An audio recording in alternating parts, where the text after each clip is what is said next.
Hello বন্ধুরা, তোমাদেরকে তো দেখিয়েছিলাম আমি কোথায় ছিলাম। তারপরে আমি বাড়ি এসেছি রাত্রি 10:30টার সময়।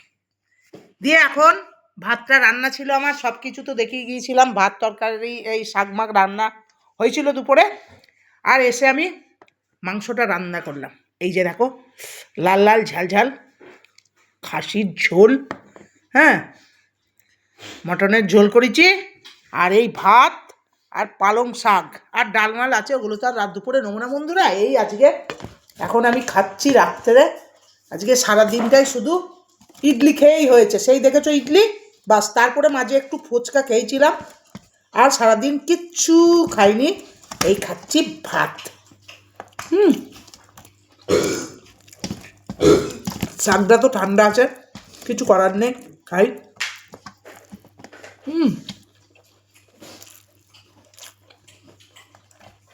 আর